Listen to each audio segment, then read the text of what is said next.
વાત એ ચકચારી કેસને લઈને ધંધુકા હત્યા કેસના આરોપીના ગેરકાયદે બાંધકામો પર હવે કાર્યવાહી કરવામાં આવી છે। આરોપીના 20 થી 22 ગેરકાયદે બાંધકામ પર બુલડોઝરની કાર્યવાહી જોવા મળી છે। પોલીસનો ચુસ્ત બંદોબસ્ત ગોઠવી દેવામાં આવ્યો છે। એસપી સહિત ડીવાયએસપી અને પીઆઈ સહિતના ઉચ્ચ અધિકારીઓ સ્થળ ઉપર હાજર છે। ગઈકાલે કોર્ટે આરોપીઓના 2 દિવસના રિમાન્ડ પણ મંજૂર કર્યા હતા। નોંધનીય છે કે આરોપીઓને સાથે રાખીને પોલીસે ઘટનાનું રિકન્સ્ટ્રક્શન પણ કર્યું અને હવે ડિમોલેશનની પણ કામગીરી। વધુ માહિતી સાથે સંવાદદાતા આયુષી આગની જોડાયા છે। આયુષી, અંતે જે પ્રમાણે કાર્યવાહી કરવામાં આવી છે, મેગા ડિમોલેશનની હવે ત્યાં પણ કામગીરી જોવા મળશે। પોલીસનો ચુસ્ત બંદોબસ્ત, કેવો માહોલ છે ત્યાંનો? બિલકુલ લવલીન, જે રીતે ધંધુકામાં હત્યાની ઘટના બાદ પ્રશાસન દ્વારા કડક કાર્યવાહી કરવામાં આવી રહી છે।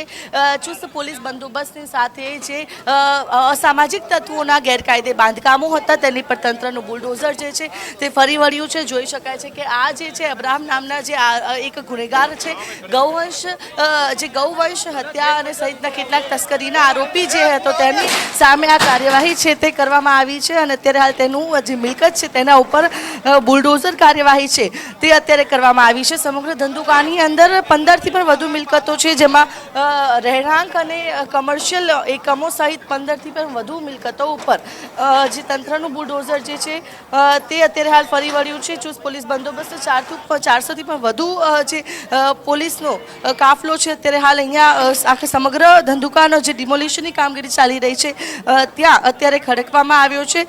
ધંધુકાથી જે રાણપુર 4 રસ્તા પાસેની દુકાનો છે તે પણ દૂર કરવામાં આવશે।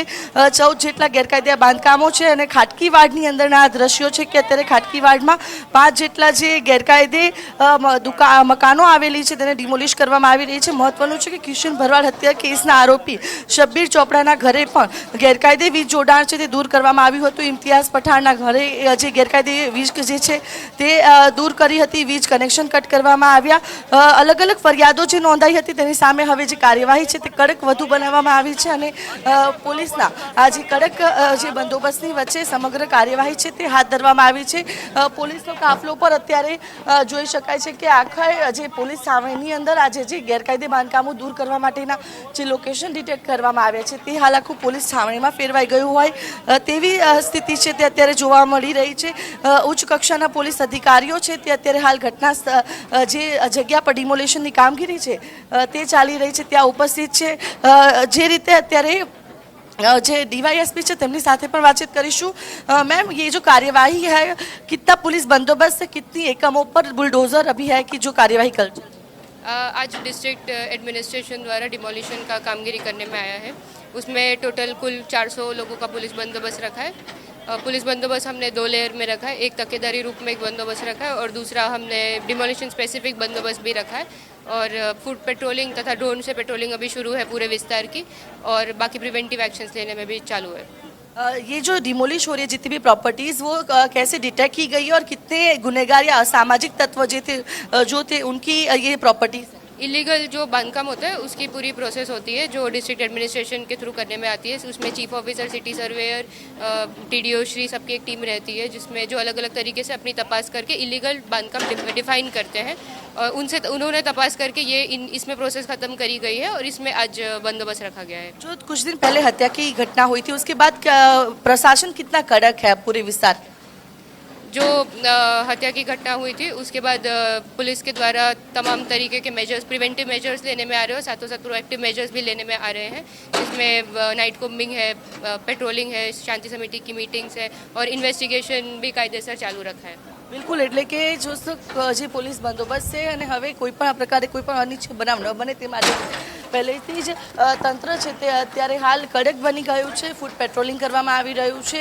સમગ્ર વિસ્તારની અંદર જેટલા પણ જે અસામાજિક તત્વો હોય કે ગુનેગાર પ્રવૃત્તિ સાથે સંકળાયેલા લોકો હોય, આવારા તત્વો હોય, તેની આ જે ગેરકાયદે બાંધકામો છે તેના પર તંત્રનું હાલ બુલડોઝર છે તે ફરી વળ્યું છે। બુલડોઝર કાર્યવાહી છે તે અત્યારે હાલ ચાલી રહી છે અને એક ચોક્કસ દાખલો બેસાડવાનો પ્રયત્ન કરવામાં આવી રહ્યો છે કે કોઈ પણ સામાજિક તત્વો જે છે તેની કોઈ પણ પ્રકારે મનમાની નહીં ચલાવી લેવામાં આવે। હાલ આ જે આખી જે જગ્યાએ ડિમોલિશનની કામગીરી ચાલી રહી છે ત્યાં જે ઉચ્ચ કક્ષાના પોલીસ અધિકારીઓ પણ ઉપસ્થિત છે. એસપી, ડીવાયએસપી, પીઆઈ કક્ષાના અધિકારીઓ હાલ ઘટના સ્થળે હાજર છે. એટલું જ નહીં, નગરપાલિકા, માર્ગ મકાન વિભાગ, city survey, UGVCL, medical, fire, નગરપાલિકાના જે અલગ અલગ રેવન્યુની ટીમ હોય તમામ અત્યારે હાલ અહીંયા ખડે પગે છે. અને આ જે કામગીરી છે તે વધુ કડક બનાવવા માટેના પ્રયાસો છે તે કરવામાં આવી રહ્યા છે.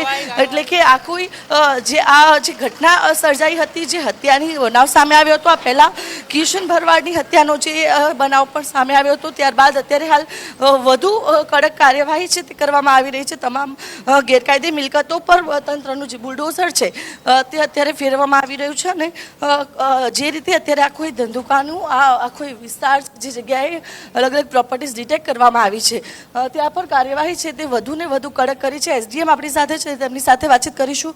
सर, आज कितनी प्रॉपर्टीज पे ये कार्यवाही होगी? टोटल 15 प्रोपर्टी છે, બધા ટોટલ 15 છે. અહીંયા ખાટકીવાસમાં 4 છે. कुछ एक जो दुकानों છે એ ધંધુકા બગોદરા હાઈવે ઉપર છે. અને બીજું જે છે, જો આ ઘટનાના આરોપીઓ છે એમના ઘરે कुछ એક દબાણ જો છે નગરપાલિકા દ્વારા ઓલરેડી આઈડેન્ટિફાઈ કરી લેવામાં આવેલ છે અને એમની પ્રક્રિયા પણ પૂરી થઈ ગયા છે. એ પણ દૂર કરવામાં આવશે. અને જો બીજું જો દબાણ છે એમના ઘરે, આરોપીઓના ઘરે, એ પણ અત્યારે આ લોકો ચકાસી રહ્યા છે.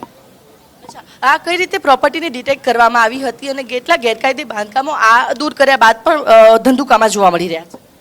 એ તો અત્યારે તપાસ ચાલુમાં છે નગરપાલિકા અને સિટી સર્વે સુપ્રિન્ટેન્ડન્ટના. તો આ તપાસ પૂર્ણ થયા પછી ખબર પડશે. બટ ઘણા બધા કેસીસમાં કાલે આરએનબી સ્ટેટ અને નગરપાલિકા દ્વારા નોટિસ પણ ઇસ્યુ કરી દીધા છે અને આ પણ ભવિષ્યમાં હટાવવામાં આવશે. અલગ અલગ કયા વિભાગની કેટલી ટીમો અત્યારે હાલ અહીંયા તૈનાત? અહીંયા બધા વિભાગની ટીમો છે. રેવન્યુ છે, પોલીસ છે, આરએનબી સ્ટેટ છે, આરએનબી પંચાયત છે, તાલુકા હેલ્થ ઓફિસર છે, સિટી સર્વિસ સુપ્રિન્ટેન્ડન્ટ છે, નગરપાલિકાના લોકો છે, યુજીબીસીએલના લોકો છે અને બધા ટીમ છે અહીંયા. એટલે કે તમામ ઉચ્ચ કક્ષાના અધિકારીઓ ઉપસ્થિત છે. અલગ અલગ ટીમો છે તે અહીંયા તૈનાત કરી દેવામાં આવી છે. અને ધંધુકામાં મેગા ડિમોલિશન છે તે શરૂ થઈ ચૂક્યું છે. અને અસામાજિક તત્વો હોય, ગુનાહિત પ્રવૃત્તિઓ સાથે સંકળાયેલા લોકો હોય, ભૂતકાળમાં કોઈ જે આ પ્રકારે ગુનેગારી સાથે જોડાયેલા લોકો હોય, તમામના ગેરકાયદે બાંધકામો ઉપર તંત્રનું બુલડોઝર ફરી વળ્યું છે. કેટલાક આવારા તત્વોના મકાનોના જે ગેરકાયદે 20 જોડાણ છે તે પણ કાપી નાખવામાં આવ્યા છે. એટલે કે ધંધુકામાં હત્યાની ઘટના બાદ પ્રશાસન તરફથી કડકમાં કડક કાર્યવાહી કરવામાં આવી રહી છે. લવલી, બિલકુલ આયુષી, આભાર સમગ્ર માહિતી સાથે જોડાવા બદલ. તો જે પ્રમાણે હત્યાની ઘટના બની ત્યારબાદ તંત્ર અલર્ટ છે, કાર્યવાહી કરવામાં આવી રહી છે, પરંતુ અનેક સવાલોના જવાબ હજુ પણ બાકી છે. કારણ કે મોટાભાગના જે લોકો હતા તેમના વિરુદ્ધ અત્યારે ગુનો નોંધવામાં આવ્યો છે. તમામ લોકોને લઈને પણ પોલીસ સતર્ક બની છે.